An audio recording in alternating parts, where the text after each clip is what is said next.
My life as a cardiologist was pretty straightforward until Alex walked into my clinic. That day changed everything. I remember it was a busy Tuesday morning, and I was halfway through my coffee when he came in, looking a bit nervous but with a smile that could light up the room.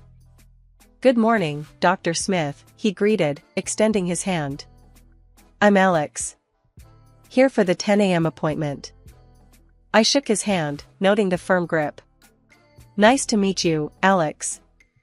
Please, have a seat. What brings you in today?" He laughed, a bit awkwardly, and said, "Well, I've been getting these weird chest pains." "Probably nothing, but my buddy dared me to get it checked out," said I'm getting old. I couldn't help but smile. "Let's not jump to conclusions. We'll run some tests and see what's up. How old are you, if you don't mind me asking?" 32, he replied, with a grin. "But according to my friend, that's ancient." The consultation went smoothly. Alex was easy to talk to, and he had a way of making the mundane seem interesting. After the tests, I assured him there was nothing serious, just stress-related. He seemed relieved but lingered a bit longer than necessary. "So, Dr. Smith, since I'm all healthy and not ancient yet, would you consider having dinner with me? As a thank you for the peace of mind?" His tone was playful, but I could tell he was serious. I hesitated, not used to mixing work with my personal life. "I'm not sure that's a good idea, Alex. I try to keep professional boundaries." He leaned in, a mischievous glint in his eyes. "Come on, it's just dinner. No strings attached. I promise I'm a decent cook, and I make killer lasagna." I laughed, surprised by his persistence. "Alright, lasagna does sound tempting. But just dinner, okay?" "Deal," he exclaimed, looking victorious. In the months that followed, Alex was relentless in his pursuit. He'd show up at my clinic with coffee just the way I liked it or surprise me with tickets to a concert of a band I mentioned in passing.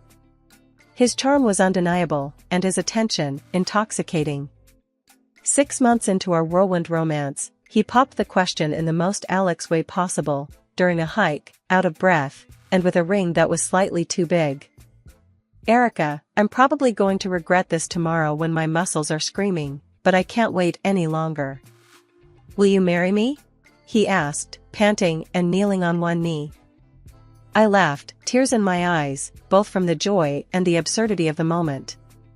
"Yes, Alex, I'll marry you. But only if you promise to carry me back down this trail." That was the beginning of our adventure together. Little did I know, the real challenge was just around the corner. Meeting his mother, Elizabeth, for the first time was when I realized our journey wouldn't be as smooth as I had hoped. She was the epitome of strict and domineering, with a love for her son that bordered on obsession. Our first meeting was over dinner at their family home. Elizabeth eyed me like a hawk, sizing me up as if I were an adversary rather than a potential family member. The tension was palpable, and Alex seemed to shrink a bit under his mother's gaze. "So, Erica, Alex tells me you're a cardiologist. That must be demanding," Elizabeth said, her tone polite but cold. "Yes, it is, but I love my job. It's rewarding to help people," I replied, trying to keep the conversation light. "And you plan to continue working after the wedding?" Her question felt more like an interrogation. I nodded, suddenly feeling defensive. "Yes, I've worked hard to get where I am. I don't see why getting married should change that." Elizabeth's lips thinned into a disapproving line. "I see. Well, I just hope you remember that your first duty is to your husband and future family, not your career." That night, Alex and I had a long talk. He assured me that we'd face whatever came our way together, including his mother's disapproval. I wanted to believe him, but deep down, I knew this was just the beginning. Elizabeth wasn't the type to back down, and neither was I. After the wedding, Alex and I settled into our routine. Life was good, or so I thought, until Elizabeth, my mother-in-law, decided it was her divine mission to fix our lives. Her surprise visits became a regular annoyance, each one marked by her critical eye scanning our apartment like a drill sergeant inspecting a barracks. One Saturday, as Alex and I were enjoying a rare lazy morning, the doorbell rang. I glanced at the clock, 8 a.m., and groaned. Alex shot me a knowing look before heading to the door. Sure enough, Elizabeth barged in, her eyes immediately zeroing in on the unwashed dishes from last night's dinner. "Good morning, Elizabeth," I said, trying to keep my voice neutral. "To what do we owe the pleasure?" She sniffed, ignoring my question. "You know, Erica, a clean home is a happy home. It's not healthy to live in such disarray." Alex, ever the peacemaker, chimed in. "Mom, we were just about to clean up. Why don't you sit down, and I'll make you some coffee?" But Elizabeth was on a roll, her gaze now fixed on the living room. "And that couch. It's all wrong for the space. Have you considered moving it against the other wall? And those curtains. Dear, they do nothing for the room." I bit my tongue, counting to 10 in my head. Alex, sensing my growing irritation, tried to steer his mother towards the kitchen. "Mom, seriously, the coffee. Let's go." As they disappeared into the kitchen, I followed, not ready to let Elizabeth have free rein in my apartment. The criticism didn't stop at the decor. Next, she launched into our dietary habits when she noticed the takeout boxes in the trash. "Eating out again? You know, Erica, a wife should take care of her husband's health. Home-cooked meals are the cornerstone of a happy marriage." That did it. I could handle the digs at my cleaning and decorating, but questioning my role as a wife was a step too far. "Elizabeth, I appreciate your concern, but Alex and I are quite happy with our arrangement. We both work long hours, and sometimes, takeout is just easier." She tooted, shaking her head. "I just don't understand your generation. When I was your age, I had a home-cooked meal on the table every night for my husband and son." Alex, bless him, jumped to my defense. "Mom, times have changed. Erica's not just a housewife. She's a brilliant cardiologist, and I'm fully capable of cooking or ordering pizza if it comes to it." The conversation was going nowhere, and Elizabeth's presence was starting to suffocate me. I excused myself, claiming a sudden headache, and retreated to our bedroom, leaving Alex to handle his mother. One day, the invasion reached a new level. Alex and I had planned a weekend getaway, just the two of us, to recharge. We returned home to find our apartment spotless, but not in the way we left it. Furniture was rearranged, new curtains hung in the living room, and our bedroom looked like it had been ripped out of a home decor magazine. "What the?" I started, my eyes wide as I took in the changes. Alex was equally shocked. Did we get robbed by an interior decorator? Before we could process everything, Alex's phone rang. It was Elizabeth, sounding far too pleased with herself. "Did you notice the changes? I couldn't stand to see your apartment in such a state. You'll thank me later." Alex's face turned red, his usual calm demeanor slipping. "Mom, why would you think this is okay? You can't just come in and rearrange our lives." Her response was as infuriating as her actions. "I'm just trying to help. It's clear Erica doesn't know the first thing about keeping a home. Someone had to step in." That was the last straw. Alex, usually the one to smooth things over, was livid. He made it clear to his mother that her help was not welcome and that she was to call before visiting in the future. The news of the pregnancy came as a surprise.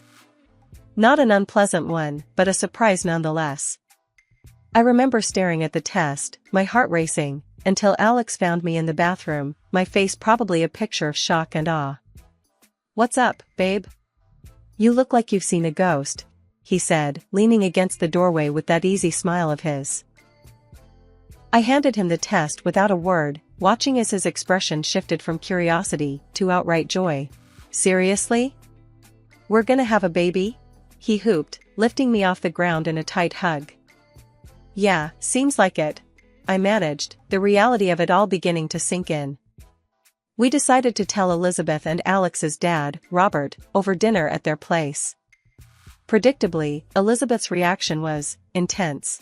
A baby? Oh, my goodness, this is wonderful news. Finally, I'm going to be a grandmother. Her excitement was genuine, and for a moment, I saw a softer side to her. Robert was equally thrilled, beaming with pride. Congratulations, you too. This is fantastic news. But, of course, Elizabeth couldn't let the moment pass without slipping in her 2 cents. Erica, you'll have to be very careful now. Pregnancy isn't easy, and with your job. Well, I just hope you're planning to take it easy. I bristled at the comment, ready to defend my ability to work and be pregnant, but Alex squeezed my hand under the table, a silent plea to let it go for the night. The pregnancy wasn't easy, as Elizabeth had so eagerly predicted. My peanut allergy, always a nuisance, became a constant threat, requiring me to be extra vigilant. Elizabeth, ever the helpful in-law, had plenty to say about that too.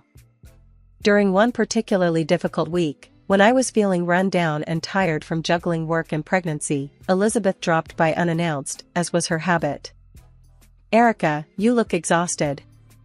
Are you sure you should still be working?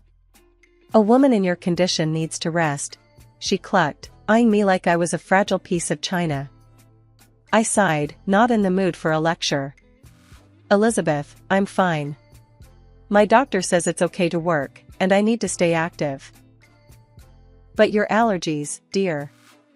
It's just not safe. What if something happens? You're not just responsible for yourself now, she pressed, her tone a mix of concern and criticism.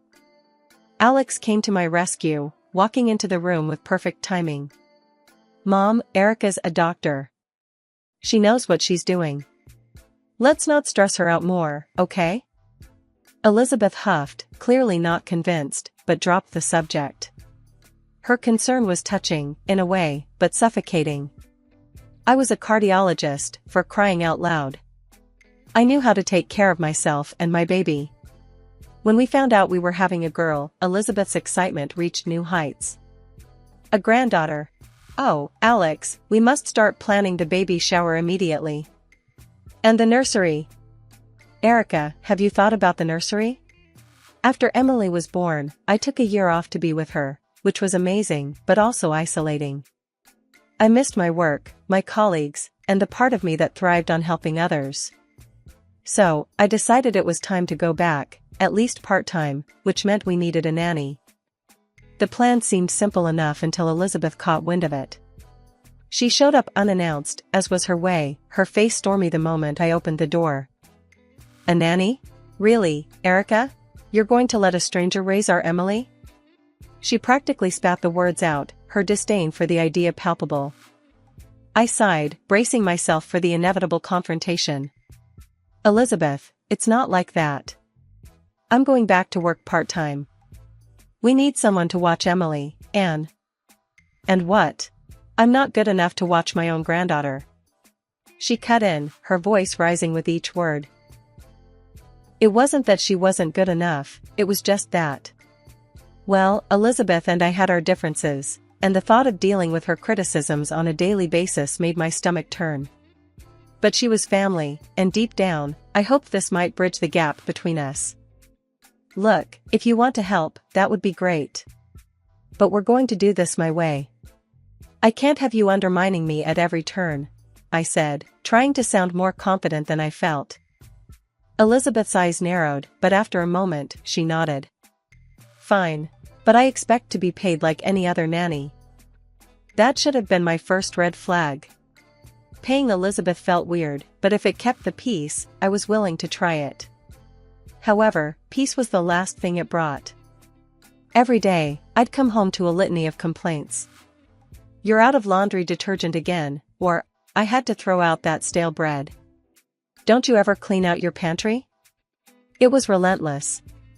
Alex tried to mediate, bless him, but it was like trying to stop a hurricane with a fence. One day, I'd had enough. I walked in to find Elizabeth berating me for the tasteless dinner I'd prepared for Alex the night before. You can't feed a child, let alone a grown man, with this slop. That was it. I snapped. Elizabeth, I'm done. I appreciate your help, but this isn't working. You need to stop coming over. Her face went from angry to furious. Fine. See how well you manage without me. She slammed the door on her way out, leaving me shaking but strangely relieved. Alex came home to find me sitting at the kitchen table, a mix of emotions swirling inside me. She left, I said, simply. He sighed, wrapping his arms around me. I'm sorry, Erica. I know she's my mom, but you're my wife. We'll figure this out together. And that was that. Elizabeth's reign as the nanny from hell was over, and despite the drama, a weight had been lifted. We found a lovely local girl to help with Emily, and life settled into a new, happier rhythm. The day after our big blow-up, Elizabeth called me as if nothing had happened. Erica, I've been thinking, we got off on the wrong foot yesterday. I baked a pie. Thought I'd come over, maybe we can start fresh? I was on edge, still reeling from our last encounter. The last thing I wanted was to see her, but the constant fighting was draining. Maybe this pie was her olive branch. Alright, Elizabeth. Let's try this again. I sighed, hoping for the best, but expecting the worst. She showed up 2 hours later, pie in hand, smiling as if we were old friends. Here, I made your favorite. Let's put all that unpleasantness behind us, shall we? I forced a smile, taking the pie. Thanks, Elizabeth. That's very kind of you. Just then, my phone rang. Work needed me, urgently. My heart sank. I couldn't leave Emily alone, not with things so strained between Elizabeth and me. Actually, Elizabeth, I just got called into the clinic. Would you mind watching Emily for a bit? I asked, the words tasting bitter in my mouth. Her eyes lit up, a stark contrast to the dread filling my stomach. Of course, dear. Go, don't worry about a thing. We'll have a grand time. I hesitated, looking at Emily, then back at Elizabeth. There was no choice. Okay, I'll be as quick as I can. Thank you, Elizabeth, I said, rushing to gather my things and head out the door. Driving to work, my mind wasn't on the emergency waiting for me, but on Emily and Elizabeth. The uneasy truce felt fragile, and I couldn't shake the feeling of dread about leaving them together. Every minute dragged on, my thoughts constantly drifting back to how Emily was doing, hoping that Elizabeth's offer to make amends was genuine and not just another tactic to assert her control. The day was dragging on, my mind a constant cycle of worry about Emily and trying to focus on work, when my phone rang. It was Elizabeth, panic-edging every word as she practically yelled, Erica. Emily, she can't breathe properly. You have to do something. My heart plummeted. Calm down, Elizabeth. Tell me exactly what's happening, I said, trying to keep my voice steady despite the rising panic. She's wheezing and her face is all puffed up. What do I do? Elizabeth's voice cracked, a mix of fear and confusion bleeding through. I knew immediately what was happening. Listen to me very carefully. Go to the kitchen, second drawer. There's an EpiPen. Use it now. I'm calling 911 and I'm on my way. Hanging up, I dialed 911, explaining the situation as best as I could while grabbing my keys and rushing out the door. My mind raced, thoughts jumbled. How did this happen? We were so careful with food.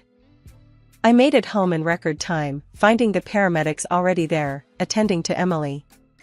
The relief that washed over me when I saw her breathing was better, albeit still strained, was indescribable. Elizabeth was a mess, pacing back and forth, her earlier accusations forgotten in the face of the emergency. I don't know how this happened, Erica. I swear, we didn't eat anything unusual, she said, her voice trembling. I didn't have time to respond, my focus solely on Emily as the paramedics worked. They decided to take her to the clinic for further observation, not wanting to take any chances. I nodded, understanding and grateful for their thoroughness. At the clinic, they confirmed it was anaphylactic shock, likely from a food allergen. I couldn't wrap my head around it. We were so careful, especially with Emily's and my allergies. There must have been some cross-contamination, I muttered, more to myself than anyone else.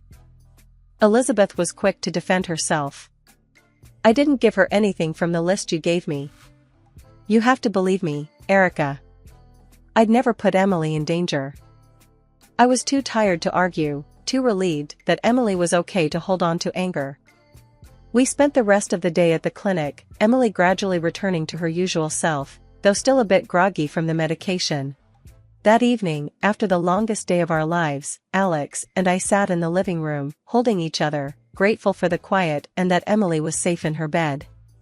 The stress and fear had drained us both, but there was a sense of relief that it was finally over. Alex, ever the caretaker, got up to make us some tea. He spotted the pie his mom had brought over earlier on the kitchen table. "Hey, you want a piece of pie Mom brought?" he asked, trying to lighten the mood. "No, thanks. Just tea for me," I said, not having the slightest appetite for anything, especially not that pie. He shrugged and cut himself a piece.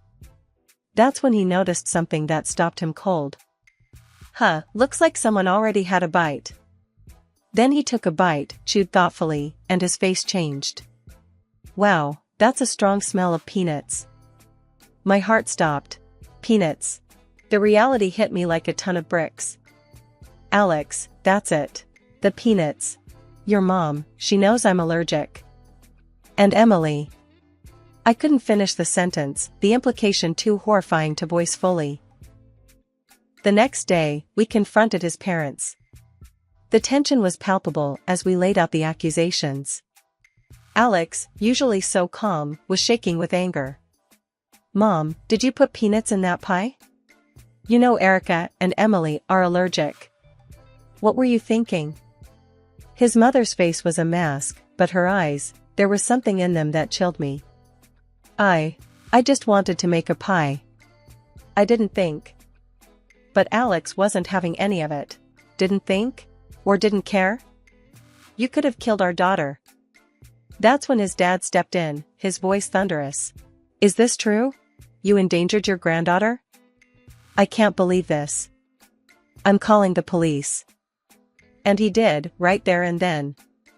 The police came, and faced with the evidence, Elizabeth didn't deny it. "I just wanted Erica out of the way," she said, a statement that would haunt me forever. After everything that went down, the dust finally settled. Elizabeth was sentenced to prison, a severe punishment that kept her away for a good long while. It was a tough pill to swallow, seeing family torn apart like that, but it was necessary, for Emily's safety and our peace of mind. A few weeks after the trial and all that, Alex's dad, Robert, showed up at our door. It was the first time we'd seen him since everything happened.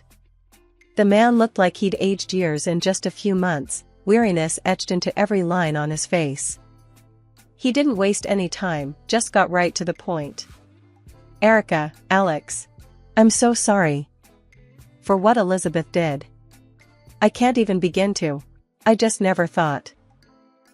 Alex cut him off, not unkindly. "Dad, it's okay. We know you had nothing to do with it." Robert nodded, his eyes misty. "I brought something for Emily. And, if it's all right with you, I'd like to see her. Missed her like crazy." Looking at Alex, we shared a silent conversation. This was his dad, Emily's granddad. Family, despite the chaos and hurt. "Of course, she'd love to see you, Robert. Wouldn't you, Emmy?" I said, turning to our daughter who was eyeing the big bag of gifts with wide, curious eyes. "Grandpa," Emily squealed, recognizing him instantly. The joy in Robert's eyes was unmistakable as he knelt down to hug her, handing over the gifts one by one, each wrapped with care. Later, sitting down with cups of coffee, Robert spoke up again. "I've filed for divorce.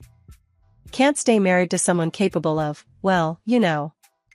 It's hard, after all these years, but it's for the best." Alex put a hand on his father's shoulder. "It's going to be okay, Dad. We're here for you. We're family." "Yeah," I added, squeezing Alex's hand. "We'll get through this together."